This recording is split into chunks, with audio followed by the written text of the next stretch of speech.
Hello po sa inyo mga kamalikmata. Kumusta po kayo? Sana po ay nasa mabuti lang kayong kalagayan, no?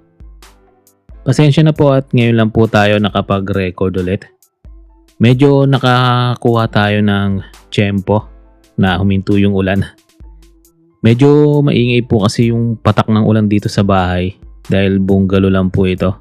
Kaya po kapag malakas ang ulan, hindi po ako makapag-record. Pero ngayon nakapuslit po tayo na huminto po yung ulan. So yun, meron tayong bagong kwento ngayon.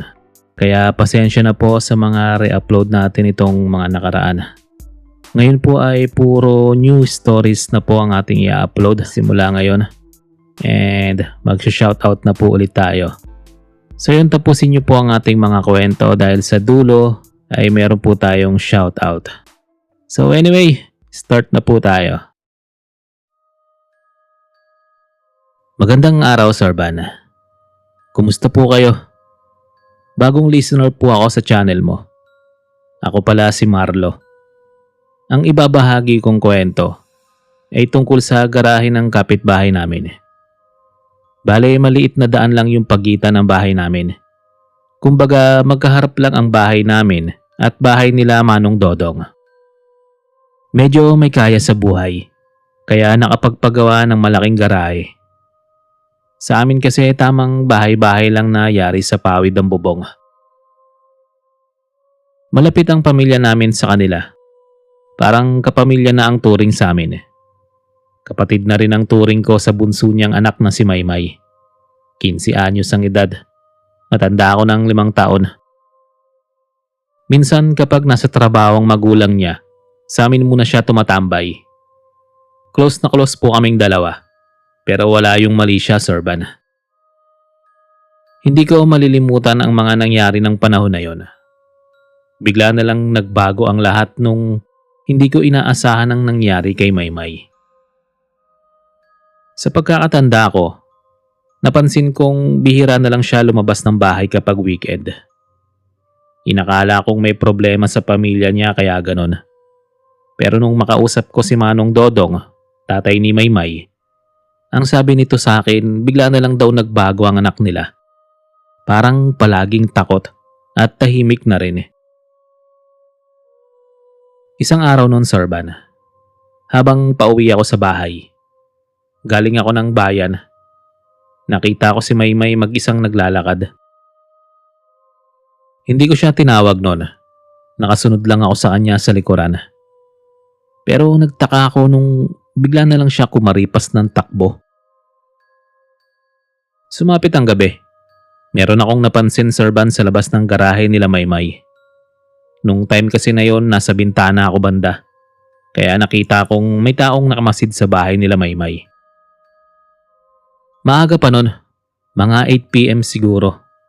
Kaya lang kapag ganung oras na, wala nang mga taong dumadaan sa kalsada. Hindi ako nag-isip ng kung ano sa nakita. Parang normal lang naman kasi ang nakikita ko dun sa tao. Maya-maya pinatay ko na yung ilaw at natulog. Noong mga sumunod na gabi, bandang 11 PM, nagising ako sa lakas ng ulan. Naalala ko yung sinampay sa labas kaya bumangon ako. Habang kinukuha ko yung mga damit, napatingin ako sa bahay nila Maymay. May kumakatok sa labas ng garahe nila. Bale, may malaking gate yon. Kapag binuksan, garahe yung makikita. Nakita kong lumabas si Maymay mula sa loob ng bahay nila. Isinawalang bahala ako yon dahil inisip kong baka kilala niya yung tao sa labas. Nung maisara ko na yung pinto, bigla akong nakarinig ng ingay. Yun bang malakas na lagabog sa garahe at ang boses na sumisigaw. Kahit malakas ang ulan nun, hindi nakaligtas sa pandinig ko ang ibang ingay. Kaya naman lumabas ako ulit. Kaso lang natulala ako sa nakita. Nakita ko si Maymay, nakahiga na sa lapag sa may garahe banda. Nakatingin sa may bahay. At ang huli kong nakita, merong humampas sa ulo niya ng bato. Nanigas ako sa nakita, Sir Van. Hindi ko maalis ang tingin kay Maymay na dilat ang mata habang kumakalat ang dugo sa lapag. Nakita kong lumabas yung tao mula sa loob ng garahe at tumakbo palayo. Nung makabawi sa pagkagulat, dali-dali akong pumasok sa loob. Dumiretso ako sa kwarto habang nanginginig ang katawan. Sa dinami-rami ng makikita ko ay bakit yun pa. Hanggang sa hindi ko namalayang nakatulog ako sa sobrang takot. Pero nung magising ako, narinig kong nagkakagulo na sa labas. Akala ko noon panaginip lang ang mga nakita ko nung gabi. Pero totoo pala. Sabi ni mama sa akin, patay na raw si Maymay. Wala akong naging imik pero naramdaman kong tumulo ang mga luha ko. Ilang gabi rin siyang pinaglamayan. Ni isang beses hindi ako sumilip. Pakiramdam ko kasi noon, Sarban, guilty ako dahil hindi ko siya natulungan. Naging duwag ako at tinawag ko ang sarili na walang kwenta. Inimbestigahan din ng mga pulis ang nangyari pero wala silang makuha na lead. Ang sabi, pwera na lang daw kung may nakakita sa nangyari. Pero nanatili akong tahimik noon habang unti-unting kinakain ng konsensya. Sarban, isang gabi noon, pauwi na ako sa amin galing trabaho.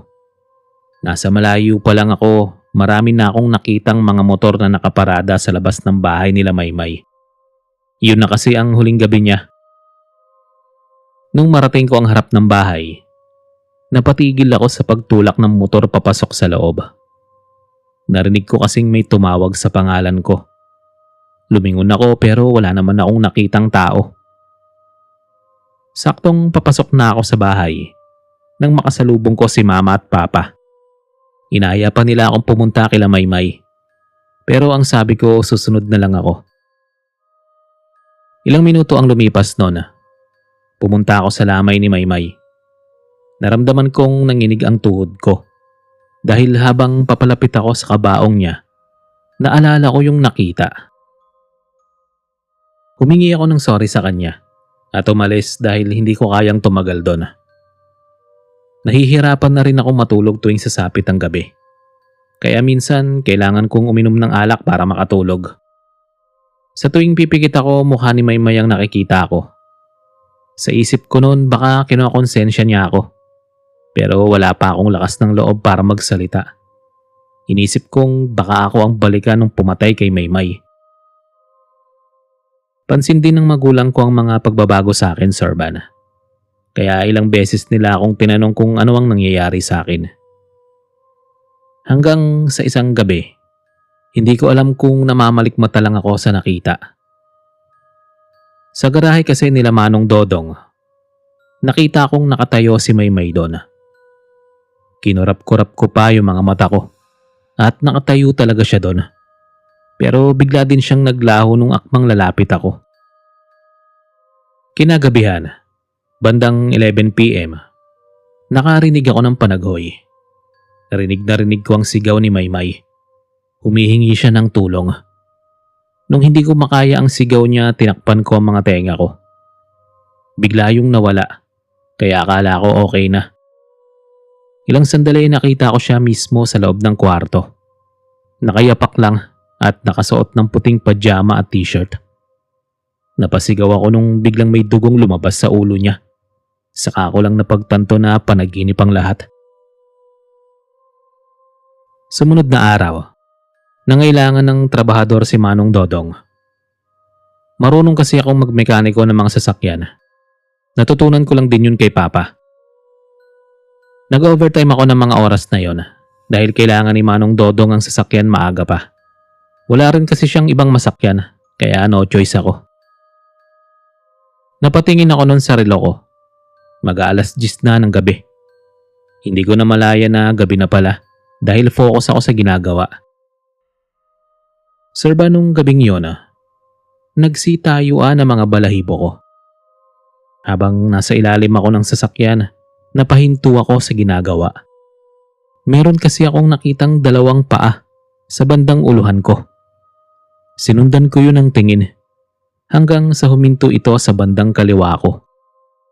Nung malingat ako saglit, pagtingin ko wala na ito doon. kaya iginala ko ang paningin. Nanlaki ang mga mata ko nang makita si Maymay na nakahandusay sa lapag. Dilat ang mga mata na nakatingin sa akin. Dahil sa takot, dali-dali akong umalis sa ilalim ng sasakyan. Napahawak ako sa ulo nung makaramdam ng pagkalito. Habang nasa ganong sitwasyon ako, may humawak sa kamay ko. Hindi ako makagalaw, Sir Van, dahil nasa harapan ko si Maymay. Hindi maayos ang mukha niya. Napaatras ako noon habang siya papalapit sa akin. Wala ring lumalabas sa bibig ko kahit alam kong bumubuka ito. Nabalik lang ako sa tamang pag-iisip nung may pumisil sa kamay ko. Si Manong Dodong yon na may pagtataka sa mukha habang nakatingin sa akin. "Anong nangyayari sa'yo?" tanong niya. Umiling lang ako bilang sagot. Nung inabot niya sa akin ang pera, agad na akong umalis. Pakiramdam ko kasi kapag tumagal pa ako doon, baka tuluyan ang bumigay ang tuhod ko. Sir Van, gabi-gabi na akong dinadalaw ni Maymay sa bahay. Nagpaparamdam siya sa akin. Paulit-ulit niyang binabalik sa panaginip ko ang nangyari sa kanya. Natatandaan ko rin ang isang pangyayari sa bahay, doon mismo sa kwarto ko. Habang naghahanap ako ng damit, bigla akong kinilabutan nung may maramdaman na lamig sa likuran. Pagharap ko sa may kama, nakita ko si Maymay. Naroon siya at nakaupo habang umiiyak. Bumubulong ito nang tulungan ko daw siya. Ang ginawa ko, pumikit lang ako noon at binaliwala siya. Pagmulat ko ng mata, wala na siya. Pero nagulat ako nung malingunan siya sa may tabi ko. Hindi siya mawala kahit anong gawin ko. Kaya naman naghalo na ang inis at takot ko ng gabing yon. Saka ko lang napagtanto ang pagsigaw ko ng malakas. Kaya naman biglang pumasok sa kwarto sila mama at papa. Napaupo ako sa kama habang sinasabunutan ng buhok. Alam kong maging si mama at papa naguguluhan na rin sa akin. Wala akong nagawa kundi ang yumakap na lang kay mama at umiyak. Sobrang bigat na ng dinadala ko sa dibdib ng mga panahon na yon. Hindi ko alam kung kanino ako magsusumbong. Baka kasi walang maniwala sa akin. Sumunod na gabi, nagparamdam ulit sa akin si Maymay. May kumatok sa pinto ng 3 beses. Hindi ko yun binuksan. Nakatitig lang ako sa pinto. Naghihintay kung ano ang sunod na mangyayari. Bigla akong napatayo nang may mapansin na pulang likido sa lapag. Nanggagaling yun sa labas, sa ilalim ng pinto, sa may siwang. Hindi na ako nagtaka kung ano yun. Isa yung dugo. Nanginig ang kamay ko at dahan-dahan na napaatras.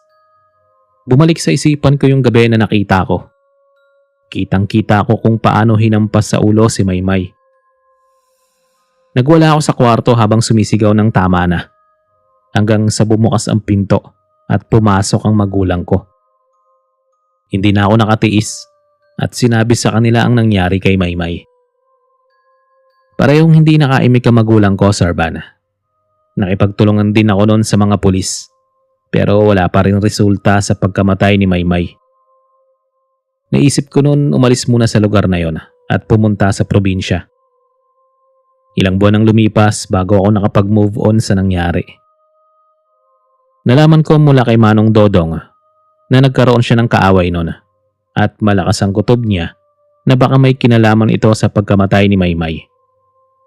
Hanggang ngayon, Sir Van, umaasa kaming balang araw makonsensya ang pumatay kay Maymay at sana mabigyan na ng hustisya.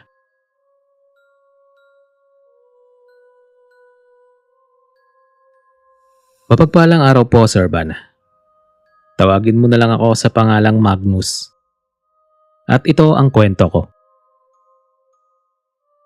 Nung panahon na nagbibinata ako, pinili kong umalis sa poder ng magulang ko.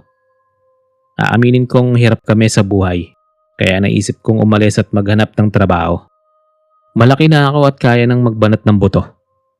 Sa isip ko noon, kaya ko nang makatulong sa pamilya. So lumuwas ako ng bayan para sa paghahanap ng trabaho. Hanggang sa natanggap ako sa may garahe bilang bantay sa gabi. May sariling kwarto na malaki para sa 2 o 3 tao ang garahe. Akala ko noon ako lang mag-isa, pero may kasama akong dalawa. Matanda sila sa akin, kaya kuya ang mga tawag ko. Magaan ang trabaho namin at mabait din ang amo. Doon lang ako nakakita at nakahawak ng mga mamahalin na sasakyan. Yung bahay ng amo ko nasa tabi lang ng garahe. May CCTV naman kaso kailangan pa rin daw talaga ng bantay. Kapag umaga naman naglilinis kami sa buong garahe. Hanggang isang araw, nagpaalam ang isa naming kasama na uuwi muna daw sa lugar nila. Kaya kami na lang ni Kuya Jose ang naiwan. Saka wala daw kasiguraduhan na makakabalik pa si Kuya Lito dahil may naghihintay sa kanyang trabaho sa lugar nila. Nakasama pa namin siya ng isang gabi sa garahe. Bandang 10:00, hindi pa ako tulog nun. Lumapit sa akin si Kuya Lito at nakipagkwentuhan. Ang sabi niya, simula daw nang magtrabaho siya sa garahe, marami na siyang naging karanasan. Akala ko nga yung tinutukoy niyang karanasan ay tungkol sa trabaho namin sa garahe. Pero hindi pala. Sabi niya, kakaiba daw. Hindi naman niya nabanggit sa akin kung ano ang mga yon. Baka raw kasi matakot ako. Nauna na siyang pumasok sa kwarto dahil maaga pa ang biyahe niya kinaumagahan. Bandang 11:00, napatitig ako sa may lapag sa harapan ko. Meron akong nakitang anino na 3. Kaya naman napalingon ako sa likuran. Pero wala namang tao. Akala ko nga bumalik si Kuya Lito at sa kanya ang anino. Tumingin ako sa harapan at naroon ulit ang anino. Nakaramdam ako ng kilabot kaya tumayo ako at pumasok na sa loob. Kinabukasan, muli kong naalala yung anino. Tinanong ko si Kuya Jose kung sa tinagal-tagal niya doon may nakita na ba siyang anino. Ang sabi niya oo daw at ang anino niya. Nung marinig ko yun, hindi ko na lang sinabi sa kanya kung ano ang tinutukoy ko. Hanggang pati si Kuya Jose ay umalis na rin sa garahe, kaya ako na lang ang natira doon. Isang gabi pumunta ako sa bahay ng amo ko. Pinatawag niya ako dahil may kaunting salo-salo sa bahay nila.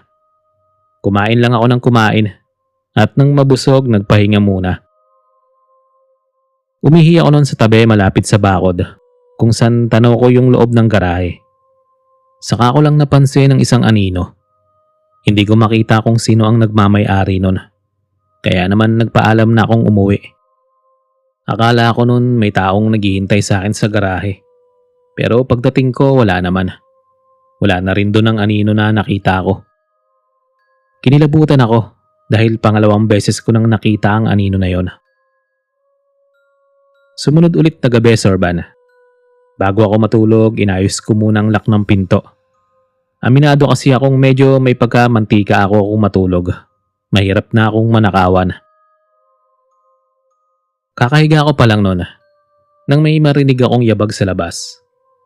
Bumangon ako agad at kinuha ang isang tubo sa uluhan. Dahan-dahan akong lumabas at sinikap na hindi makagawa ng ingay. Inisip kong baka magnanakaw yun. Nagtago ako sa likod ng sasakyan. Sumilip pa ako sa ilalim pero wala. Kaso lang natigilan ako nung makitang may dumaan sa likuran ko.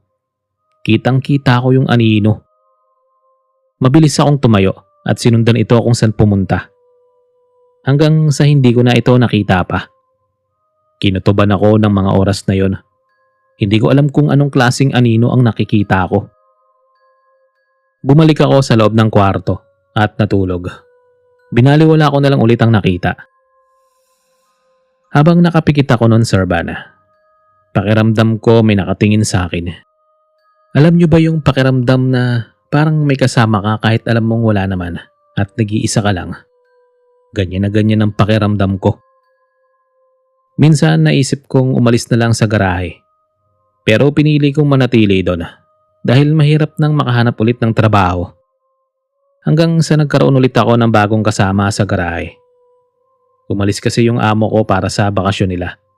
Ang sabi sa akin baka raw kailanganin ko ng tulong kaya naghanap sila ng makakasama ko.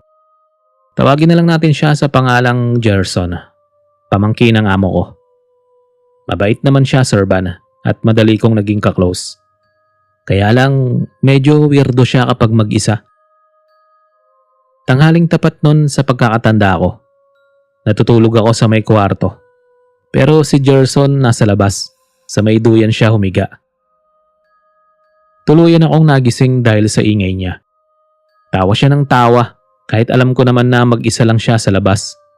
At narinig ko pang parang may kausap. Kaya sinilip ko siya. Pero wala naman akong nakita na iba bukod sa kanya.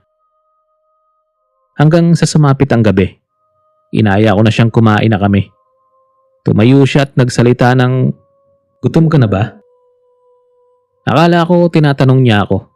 Pero sa katabing upuan siya nakatingin. Kaya naman agad ko siyang sinita at sinabihan na itigil ang kawirdohan. Nung matapos kaming kumain, tinanong ko si Gerson tungkol sa ikinilos niya. Ang sabi niya, tinanong lang daw niya yung isa naming kasama kung gutom na. Bigla akong tinayuan ng balahibo. Sinabi ko sa kanya na wala kaming ibang kasama at dadalawa lang kami sa garahe. Mas lalo akong kinilabutan nung may itinuro siya sa may tabi niya. Sabay sabi ng, "Hindi mo siya nakikita?" Iling lang ang naging sagot ko sa kanya, Sorban. Napansin ko rin ang pamumutla ni Gerson na para bang hindi inaasahan ang sagot ko. 8:00 ng gabi, nakahiga na kami noon. Pareho lang kaming tahimik habang nakatingin sa may kisame. Hanggang sa binasag ko yun. Dahil naku-curious pa rin ako sa nangyari. Ayon kay Gerson, buong akala daw talaga niya 3 kaming naroon sa garahe. Tinanong ko siya kung bakit, anong itsura nung lalaking nakikita niya. Ang sagot niya katamtaman lang ang taas at medyo maitim ng kaunti. Nagsitayuan ang mga balahibo ko dahil sa narinig. Habang nag-uusap kami ni Gerson, may narinig kaming ingay sa labas. Yun bang parang nagmemekaniko ng sasakyan? Dinig namin yung kalansing ng mga tools. Nung sumilip kaming dalawa walang tao, pero may anino akong nakita. Bigla akong sinara yung pinto at napahawak ng mahigpit sa seradura. Nung tanungin ako ni Gerson ng bakit, pabulong kong sinabi sa kanya ang nakita. Saka lang namin napagtanto na magkaiba ang nakikita namin. Isang lalaki ang nakikita niya. Sa akin naman ay isang anino. Sabi pa niya, nakita raw niya yung lalaki na sinasabi sa akin bago ko isara ang pinto. At ang isa pang karanasan na hindi namin malilimutan ay yung bandang 8:00 ng gabi. Maaga pa yun para makaramdam ng kakaiba. Nung mga oras na yon, nagliligpit ako ng mga damit. Nakarinig ako ng ingay sa may kusina. Parang may naguhugas ng plato. Ingay ng kutsara na tumatama sa lababo. Napansin kong pumasok si Gerson. Pinatahimik ko siya at sinabi na pakinggan yung ingay sa kusina. Nakakunot ang noo niya habang nakatingin sa akin na parang naguguluhan. Pareho namin idinikit ang tenga sa pinto. At hindi nga kami nagkamali sa narinig. Ingay yun ng mga plato at kutsara sa kabaso. Binuksan ko ang pinto ng kusina. Hanggang sa napatingin ako sa may pader. May anino akong nakita na nagmumula sa lababo. Napansin ko rin ang paggalaw ng mga braso nito na para bang may ginagawa. Dahan-dahan kong sinara ang pinto at bumalik sa higaan. "Anong nakita mo?" tanong sa akin ni Gerson. Sinabi ko sa kanya na isang anino lang. Napatigil kami ulit nang may marinig na namang ingay. Pero nagmumula yun sa garahe. May malakas na pukpok at paghila ng mabigat na bagay. Pinatay ko yung ilaw sa garahe. Saka lang natigil ang ingay. At para na rin makatulog ng mahimbing, hindi ko na pinailawan ulit ang garahe. Nung gabing yun nakatulog kami ni Gerson. Nung mga sumunod na gabi naging maayos ang lahat. Sobrang tahimik at walang ingay. Akala ko ayos na ang lahat. Pero hindi pa pala. Dahil mas naging malala ang mga sumunod na gabi. Nakapatay na lahat ng ilaw, pwera na lang sa garahe. Tanging ilaw sa garahe ang nagbibigay liwanag sa kwarto namin na tumatago sa nakabukas na bintana. Sumilip ako saglit. Hindi ko inaasahan ang makikita. isang anino ulit na nakatayo sa tabi ng mga sasakyan na nasa garahe. At nun biglang namatay ang ilaw, kaya nabalot ng dilim ang buong kwarto at garahe. Nakarinig ako ng paglangit-ngit ng pinto. Nung bumalik ang ilaw, unti-unting nagliwanag ang paningin ko. At doon ko nakita ng malapitan ang isang anino. Walang buhay ang mga mata nito habang nakatingin sa akin. Bigla itong nawala at ang huli kong narinig ay ang mga yabag na tumatakbo papalayo. Gising din si Gerson ng mga oras na yon at nakikiramdam lang siya.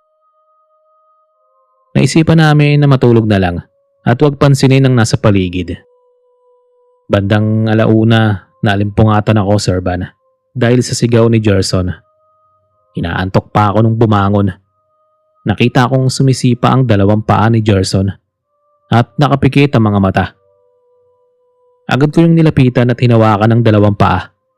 Saka lang siya nagising at napapunas ng kumot sa katawan dahil na rin naliligo na siya sa pawis.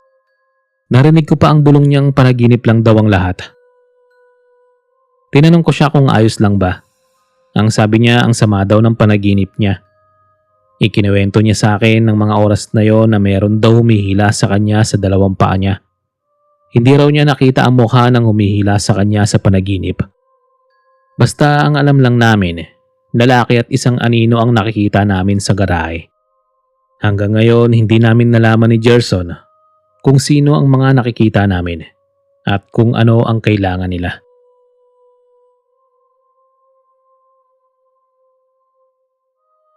Bogsang palayaw ko, pero Bogart ang totoong pangalan. Ang kwentong ibabahagi ko ay tungkol sa karanasan ko sa isang garahe.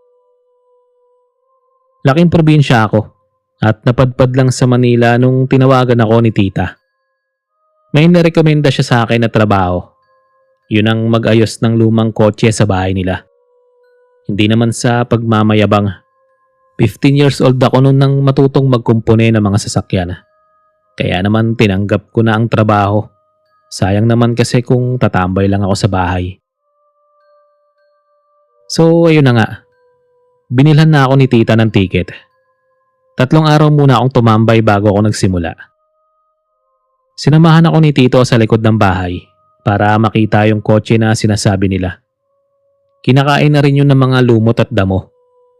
Unang tingin ko pa lang sa kotse, may kakaiba na akong naramdaman.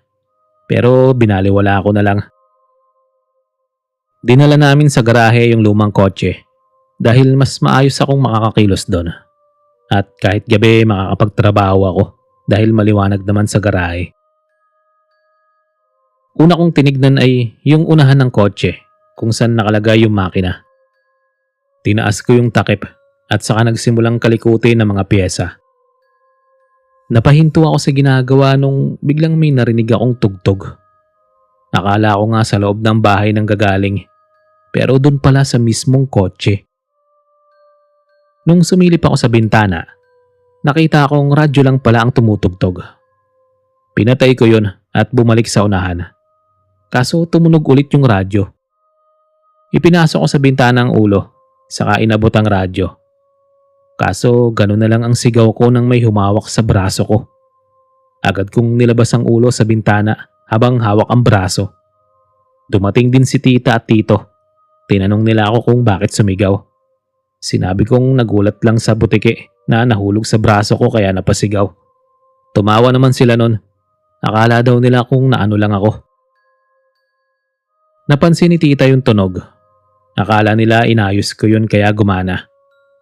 Hanggang sa nagpaalam na silang papasok na sa loob. Nagpaiwan ako dahil hindi pa naman ako inaantok. Ipinagpatuloy ko ang pag-aayos. At habang tumatagal, nakaramdam ako ng kakaiba. Idagdag pa yung tugtog na parang nasa horror movie. Nung makaramdam ako ng antok, inayos ko na yung mga gamit. Hindi ko na rin nakita sila tita sa may sala, kaya dumiretso na ako sa kwarto. Kinabukasan, habang nagkakape kami, sinabihan ako ni tito na hindi ko raw kailangang gumising ng madaling araw para ayusin yung kotse. Hindi ako nakaimik kaagad dahil hindi ko alam ang sinasabi niya. Tumingin sa akin si tita na parang naghihintay ng sagot. Kaya tinanong ko na lang si tito ng bakit. Sabi niya, malamig daw sa labas kapag ganong oras. At nung magising daw siya ng 3:00 ng umaga, nakita niya ako sa garahe. Makailang beses daw niya akong tinawag, pero busy daw talaga ako habang nakikinig ng tugtog sa radyo ng kotse. Sa isip-isip ko noon, hindi naman ako lumabas sa kwarto ng madaling araw. Kinuha ko yung kape at pumunta na sa garahe. Doon ko na lang balak ubusin ang kape. Napapaisip ako sa mga sinabi ni Tito. Tinatanong ko ang sarili kung sino ba yung nakita niya ng madaling araw sa garahe. Sa bagay, Sir Van, hindi naman talaga kila Tito ang bahay na yon. Binili nila yung lupa kasama ang bahay tapos pinarenovate lang. Yung garahe hindi na nila pinabago dahil sakto lang ang laki. Sa palagay ko rin, Sir Van, parang may history ang lugar na yon. At habang tumatagal ako sa bahay nila tita, meron akong nadidiskubre na nakakatakot. Mga bandang tanghali, nagpaalam si tita sa akin na lalabas muna sila saglit ni tito. Gusto pa nga nila akong isama pero tumanggi ako dahil tinatamad ako ng mga oras na yon. Matapos kong maayos yung makina, natulog muna ako sa duyan. Mga ilang minuto lang din nang makarinig ako ng ugong ng sasakyan. Akala ko dumating na sila tita pero wala pa. Hanggang sa nakatanggap ako ng text kay tita. Hindi raw sila makakauwi dahil pumunta sila sa magulang ni tito. Ibinilin lang niya sa akin na isara ang pinto ng bahay kapag matutulog na. Nung sumapit ang gabi, nasa garahe pa ako, Sir Van. Nagulat ako nung biglang umilaw yung signal light ng kotse. At biglang tumunog yung radyo ng nakakatakot na tugtog. Kaya naman pinukpok ko yun at natigil ang tugtog. Biglang nagsitayuan ang mga balahibo ko sa hindi malaman na dahilan. At ang mas ikinagulat ko, Sir Van, ay yung makakita ng kamay sa salamin ng bintana. Hindi ko inalis ang tingin doon. Ayokong kumurap kahit konti lang. Kaya ang ginawa ko, kinurot ko ang braso. Nung makaramdam ng sakit, napatingin ako sa braso. Pagbalik ko ng tingin sa kotse, wala na yung kamay. Pero may bakas doon na naiwan. Kaya sigurado akong totoo ang nakita ko. Agad kong niligpit ang mga gamit, saka pumasok sa loob ng bahay. Nilak ko agad ang pinto para hindi ko makalimutan. Bandang 9:00, nasa sala pa ako habang nanonood ng TV.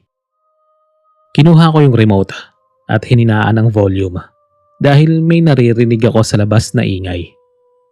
Lumapit ako sa bintana kung saan pagsilip ko garahe yung makikita.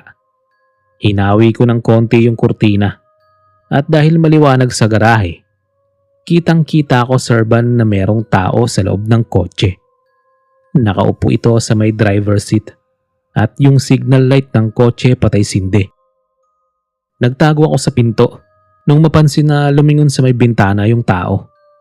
Pinatay ko yung ilaw sa sala at kumaripas ng takbo papasok sa kwarto. Pumasok sa isip ko na baka akyat bahay yun. Pero kampante naman akong hindi makakapasok ng loob dahil secure yung mga lock. Hindi ko na malaya na nakatulog na pala ako. Hanggang sa naalimpungatan ako, Sir Van, nung may sunod-sunod akong narinig na busina. Tinignan ko muna yung oras sa cellphone. Mag-3:00 ng madaling araw.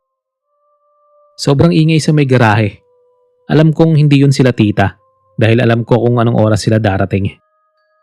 Nagtataka ako ng mga oras na yun kung bakit may ganong nangyayari sa kotse. Hindi na ako nakatulog nun dahil hindi nawala ang ingay sa garahe hanggat hindi na gumaga. Hindi ko na rin sinabi kila tita ang mga pangyayari dahil ayoko matakot sila. Alam ko kasing matatakotin si tita kaya pinili kong sarilihin ang mga nangyari, Sir Van. Sumunod na gabi sa sobrang pagod, nakatulog ako ng mahimbing. Hindi ko na malayan yung mga nangyari at tanging si Tito ang nakasaksi. Habang nag-aalmusal kami, binasag ni Tito ang katahimikan. Bogs, nagising ako sa ingay ng kotse. Panay ugong at busina. Kalmado niyang sabi. Nung mapagtanto kong maging si Tito ay napansin din yun, saka ako sinabi sa kanila yung nangyari. Naging tahimik kami ulit ng ilang segundo nang magsalita si Tita.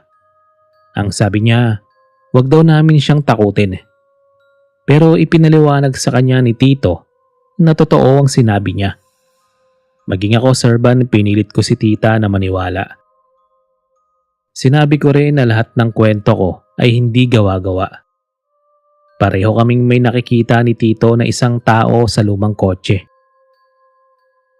Hindi ko alam, Sir Van, pero biglang lumabas sa bibig ko na baka multo yung nakikita namin. At nagpaparamdam ito doon sa lumang kotse. Agad akong sinaway ni Tita. Sa lahat daw ng pinakaayaw niyang marinig ay ang tungkol sa multo. Agad namang binawi ni Tito. Sabi niya kalimutan na lang daw ang mga yon. Baka kasi guni-guni lang. Pero para sa akin totoo ang lahat. Madaling sumapit ang gabi, Sir Van. Malapit ko nang maayos ang lumang kotse. Nasa ilalim ako ng sasakyan habang may tinatanggal na bolt. Napahinto ako nang makitang umuga yung kotse. Tanda na may tao sa loob. Bigla akong kinabahan dahil hindi ko nakita kung sino ang pumasok sa loob. Ni hindi ko rin narinig ang pagbukas ng pinto. Nawala ang kaba ko nung marinig ang boses ni Tito sa loob ng sasakyan. Nag-uusap kaming dalawa habang may ginagawa ako. At nung matapos na, umalis ako sa ilalim. Pinagpagan ko ang mga kamay, sabay tingin sa loob ng kotse. Pero wala na dun si Tito. Nagtaka ako dahil ang bilis naman niyang bumaba. Hanggang sa narinig ko ang boses niya sa bungad ng pinto. Ang bilis mong nawala, Tito ah. Sambit ko nung makalapit sa kanya. Pero itinanggi niyang hindi siya nanggaling sa kotse. Kakalabas pa lang daw niya nung tinawag niya ako. Sabay kaming natigilan at nagtinginan. Alam ko ng mga oras na yon na pareho ang nasa isip namin. Sabay din kaming napatingin sa may lumang kotse nung biglang bumukas ang pinto at palagabog ang pagsara.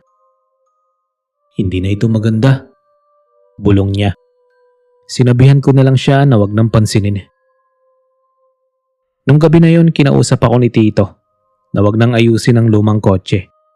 Plano niyang ibenta yon dahil malakas ang pakiramdam niya na may sa demonyo ang kotse.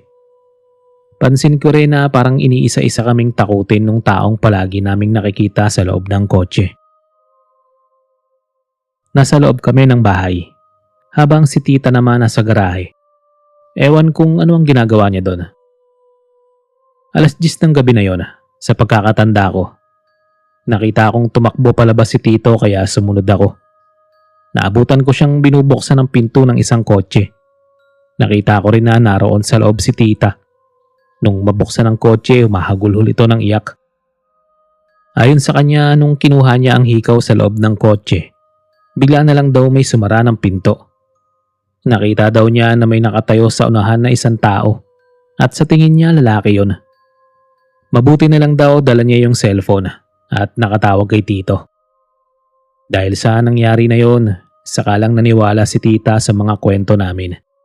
Kaya naman nag-decide silang ibenta ang lumang kotse. Nagpa-blessing din sila sa bahay, maging sa garahe na rin. Simula nang umalis ako kila Tita, hindi ko man lang nalaman kung sino yung nagpaparamdam. At ngayon wala rin akong balita kila Tita at Tito. Pero hangad ko ang katahimikan sa bahay nila. Yo, hello po sa inyo mga kamalikmata. Shoutout po ulit tayo. Magbabasa-basa lang po ako ng mga comment nyo para ma-shoutout ko po kayo isa-isa. Medyo marami-rami po ito kaya pagpasensya nyo na. Matagal-tagal po kasi tayong hindi nakapag-upload at nakapag-shoutout. So yun, simulan na natin. Unahin ko na pong i-shoutout ang aking mga solid kamalikmata members. 4 na lang po sila. Shoutout po sa iyo, Jumping Ellie Beans. Thank you po, Jumping Ellie Beans sa pagpapa-member. Maraming salamat po. Shoutout po sa iyo. And shoutout din po kay Meme Corny. Tama ba? Meme Corny. Shoutout sa iyo and thank you rin po sa pagpapamember. Shoutout din po kay Araw ng Buhay Ko. Hello po ma'am. Shoutout po sa iyo and maraming salamat din po sa pagbabalik member po. Thank you po. And shoutout kay NCM. Solid Kamalikmata. Maraming salamat po mga Solid Kamalikmata members. Thank you po sa inyong pagpapamember at sa walang sawang pagsuporta sa aking channel. Thank you po. So yun, magbabasa na po tayo ng mga comment. Hello and shoutout sa iyo Sha or Shaggy. Thank you po. Shoutout po sa iyo. Shoutout din kay Mary Joy. Ma Mary Joy, thank you and shoutout po. Shoutout din kay Boss Bobby Ong Sueco. Shoutout sa iyo boss. Shoutout din kay RR Ong Bueco. Shoutout sa iyo boss. Thank you.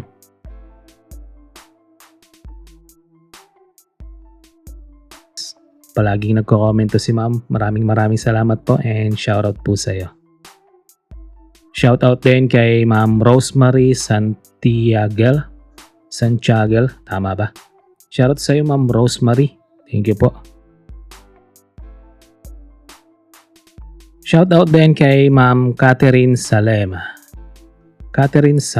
Shoutout po. Shoutout kay Ma'am Angel Pascual. Ma'am Angel Pascual, shoutout po. Thank you. Shoutout kay Isaiah. Shoutout sa iyo Ma'am Isaiah. Thank you po. Shoutout kay Ezekiel. Thank you boss. Ezekiel Ariengo. Shoutout sa iyo. Shoutout din kay Boss Romeo Ibanez. Shoutout po Boss Romeo. Shoutout sa iyo. Shoutout din kay Danny Feliciano. Shoutout kay Wag Mo Nang Alamin. Wag Mo Nang Alamin. Shoutout sa iyo. Shoutout din kay Bridget Manalak. Thank you. Shoutout kay Bebs. Bilisan na lang natin dahil medyo marami po ito. Shoutout kay Ghost. Shoutout Nel TV. Shoutout sa iyo Mr. Calls. Shoutout Unohana. Shoutout Armelin Diaz. Shoutout Historia U. Shoutout po ma'am. Thank you po. Shoutout Princess, Randy, Edna, Manilyn, Cherry, Marine, Rian, Johans, Mia, Jezreel, and kay Rancel. Shoutout po sa inyo. Maraming salamat po. Shoutout din sa iyo Boss Benji Enerva. Shoutout din po sa iyo Yulisa Castin. Shoutout po. Shoutout din sa iyo Ma'am Del. Thank you po mama. Shoutout sa iyo Majin Guzmana. Shoutout po. Shoutout sa iyo Ma'am Nix Katigana. Shoutout The Shy Traveler. Shoutout Boss Cesar Inkig. Shoutout Neri Pabalate. Shoutout sa iyo Ma'am Eriza Miguel. Thank you po. Shoutout Sarah Jane Antonio. Shoutout Kyrie Santillanosa. Shoutout Abel Jimenez. Shoutout Ma'am Grace Jimenea. Shoutout John Benji Barnuevo. Shoutout Unknown. Shoutout sa iyo Boss Leandro Di Malanta. Shoutout Rafi Dionog. Shoutout sa iyo Miss Vampy. Shoutout Carol Jen Macalindol. Shoutout po. Shoutout Maurice Takumi. Shoutout Sab. Shoutout Ann Nicole.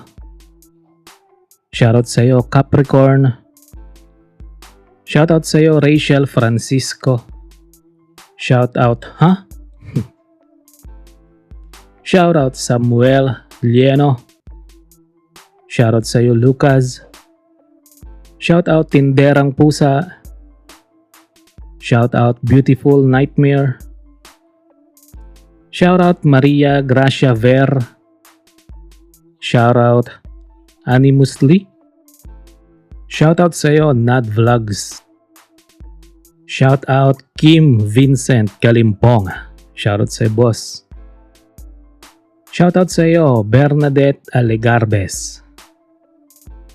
Shout out Chepi Chepay. Shout out sa iyo. Shout out sa iyo Cristel Ciano. Shout out sa iyo Ma'am Leisha.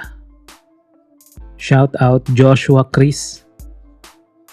Shout out sa iyo Aldea Harano. Shout out sa iyo Practicing Simple Backyard Gardening. Haba. Or at Michelle Jean Ped. Shout out sa iyo. Shout out sa iyo Ma'am Alison Opaon. Shout out sa iyo Meme or Mimi. Shout out sa iyo Gio Penuel Ann Hortiliano. Shout out sa iyo, ang hirap basahin ng pangalan mo. Shout out Ageluz Villanueva. Shout out sa iyo Yeon78. Tama ba yun? Shout out sa iyo Jess Moral. Shout out Cats. Shout out sa iyo Raylene Grace Lamis. Shout out Rodora Geronga. Shout out sa iyo 12:01 AM. Shout out sa iyo August. Shout out Ma'am Kunyang Lorna.